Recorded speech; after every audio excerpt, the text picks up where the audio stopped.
Hello friends, આજે આપણો જે વિષય છે બહુ જ ઇમ્પોર્ટન્ટ વિષય છે ને આજે હું ફરી એકવાર આવનારી ગુજરાત સિવિલ જજની એક્ઝામિનેશન 2024 માટે અને ખાસ કરીને પ્રિલિમિનરી એક્ઝામિનેશન માટે મોસ્ટ ઇમ્પોર્ટન્ટ એમસીક્યુઝ લઈને આવ્યો છું ને એ પણ part number 2. Yes friends, part number 2માં આજે ફરી એકવાર આપણે વારંવાર આ પરીક્ષામાં પ્રિલિમિનરી એક્ઝામિનેશનમાં મોસ્ટ ઇમ્પોર્ટન્ટ એમસીક્યુ જે વારંવાર પૂછાતા આવ્યા છે તેની ચર્ચા કરવાના છે. ફ્રેન્ડ્સ, ખાસ કરીને જે પણ કોઈ સ્ટુડન્ટ્સ આજે ચેનલ પર નવા છે, પ્લીઝ ચેનલને સબસ્ક્રાઇબ કરી લો, બેલ નોટિફિકેશન આઇકોનને ઓન કરી લો, જેથી આવનારા મોસ્ટ ઇમ્પોર્ટન્ટ વિડીયોઝ આપ સુધી પહોંચી જાય. આજે બહુ જ અગત્યની ચર્ચા આપણે કરવા જઈ રહ્યા છીએ. આ વિડીયોને લાઇક જરૂરથી કરી દેજો. તો બિલકુલ સમયને નહીં બગાડીએ, જલ્દીથી જલ્દી સ્ટાર્ટ કરીશું આજનો વિડીયો.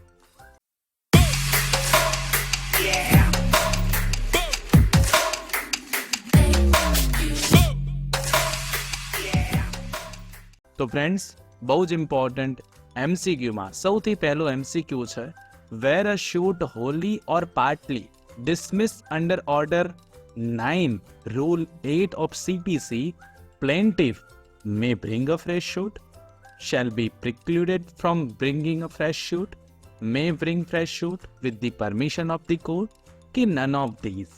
તો ઓર્ડર 9 રૂલ 8 ની જોગવાઈ પૂછેલી છે. શું કરી શકે વાદી? એવો પ્રશ્ન અહીંયાથી પૂછેલો છે. નવો દાવો દાખલ કરી શકે, નવો દાવો દાખલ કરી શકે નહીં. મેં બ્રિંગ ફ્રેશ શૂટ દાખલ તો કરી શકે, પણ અદાલતની પરવાનગીથી કે નન ઓફ ધીસ. ફ્રેન્ડ્સ, જો આપને આન્સર આવડતા હોય તો કોમેન્ટ્સ જરૂરથી કરજો. ક્વેશ્ચન નંબર 1માં સાચો જવાબ બને છે B, shall be precluded from bringing a fresh suit. Okay, તો B will be correct answer. Order number 9 rule number 8ની આ જોગવાઈ બહુ જ અગત્યનો આ પ્રશ્ન. આગળ વધીશું ક્વેશ્ચન નંબર 2 તરફ. Question number 2 is, place of suing is mention in which part of civil procedure code? દાવો દાખલ કરવાની જગ્યા એ CPCના કયા ભાગમાં મેન્શન કરવામાં આવી છે? પાર્ટ 1, પાર્ટ 2, પાર્ટ 3 યા પાર્ટ 4? બહુ સિમ્પલ ક્વેશ્ચન છે. સાચો જવાબ આવશે part 1. What is in it? Part 1માં આ જોગવાઈ છે પ્લેસ ઓફ સુઇંગ, દાવો દાખલ ક્યાં કરવો, તો પાર્ટ 1માં આ જોગવાઈ આપવામાં આવેલી છે. Question number 3. What shall be status quo suit on party's death? હવે શું પૂછ્યું? સ્ટેટસ. તો the death of plaintiff will abate the suit. જો દાવો જે પાર્ટીની ડેથ થઈ જાય છે તો દાવાનું સ્ટેટસ શું હોય? plaintiff will abate the suit. B, the death of the defendant will abate the suit. C, both A and B. કે D, the death of plaintiff or defendant will not cause the suit to abate if the right to sue survive. હવે આ order number 22 માંથી આ પ્રશ્ન પૂછ્યો છે CPC માંથી, જે બહુ જ અગત્યનો પ્રશ્ન છે કે પાર્ટીની પક્ષકારોની ડેથ થઈ જાય છે તો શું સ્ટેટસ હોય દાવાનું, એવો પ્રશ્ન અહીંયાથી પૂછેલો છે. Question number 3, correct answer will be D, the death of the plaintiff or defendant will not cause the suit to abate. દાવો અબેટ નહીં થાય જો if the right to sue survive, જો દાવો કરવાનો અધિકાર સર્વાઈવ કરતો હશે તો પછી દાવો અબેટ થશે નહીં. ઇમ્પોર્ટન્ટ આ પ્રશ્ન. Question number 3, correct answer will be D. કે D will be correct answer question number 3માં. ક્વેશ્ચન નંબર 4, 4 નંબરનો ક્વેશ્ચન જોઈએ. A bundle of facts which taken with the law applicable to then gives the plaintiff the right to relief against the defendant. It is called as. હવે bundle of facts ઘણીવાર પરીક્ષામાં પૂછાય છે. શું કહ્યું કે bundle of facts which taken with the law applicable to then gives the plaintiff the right to relief against the defendant. તો bundle of facts ની જ વાત કરું તો bundle of facts ની જ્યારે વાત છે તો ઓપ્શન શું આપે છે? આને શું કહીશું? પ્લેન્ટ, return statement, cause of action કે none of this?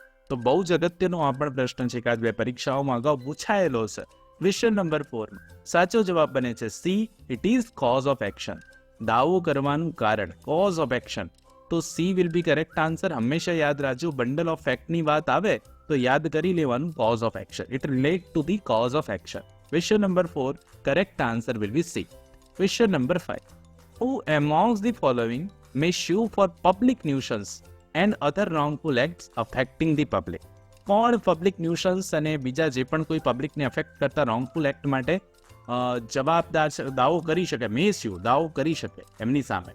The advocate general only, with the leave of the court by 2 or more persons only, anybody who is affected by it, A and B both. તો આ તો બહુ જ અગત્યનો પ્રશ્ન પૂછ્યો. Public nuisance CPCમાં section 91-92માં જોગવાઈ છે, અગત્યની જોગવાઈ છે.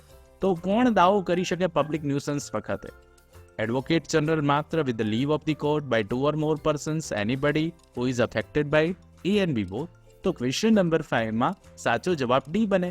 એ અને બી બંને દાવો કરી શકે, એટલે કે એડવોકેટ જનરલ પણ દાવો કરી શકશે અને અદાલતની પરવાનગીથી 2 અથવા તેથી વધુ વ્યક્તિઓ પણ દાવો કરી શકે. એટલા માટે અહીંયા સાચો જવાબ ડી બની જશે. D will be correct answer. Question number 6.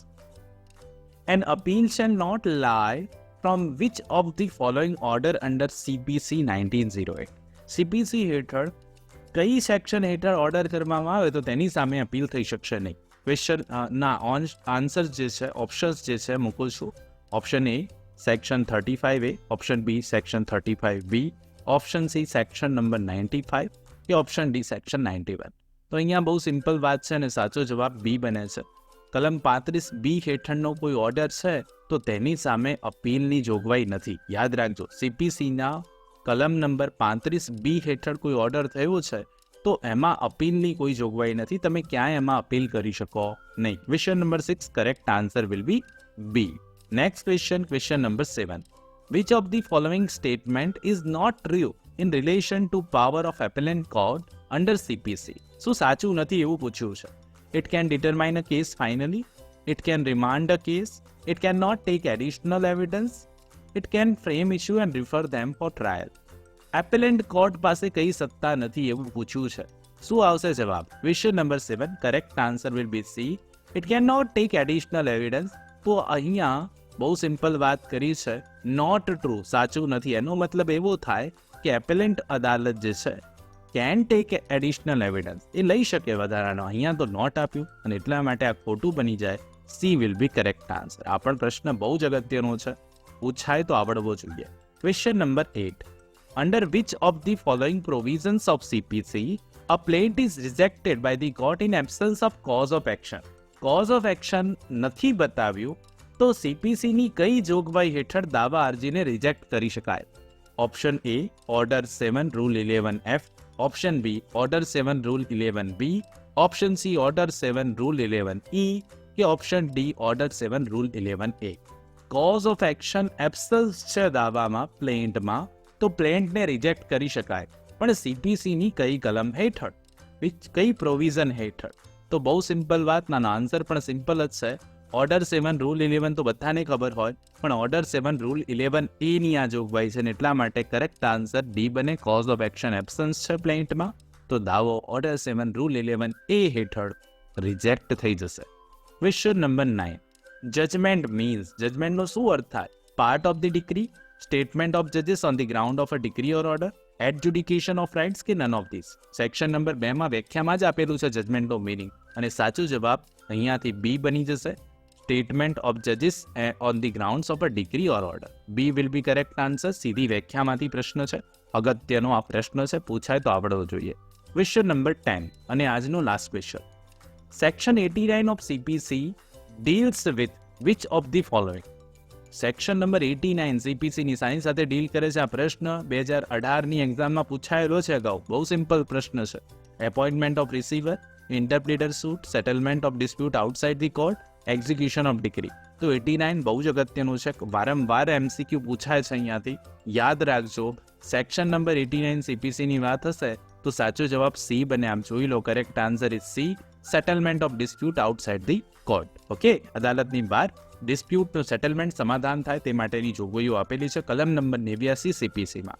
તો ફ્રેન્ડ્સ, આઈ હોપ સો આજનો આ વિડીયો આપ સૌને સારો લાગ્યો હશે. આપનો 10માંથી શું સ્કોર આવ્યો એ પણ કોમેન્ટ કરીને જણાવજો ને આપ સાથે સાથે મારા આન્સર આપ્યા જ હશે આપ સૌએ.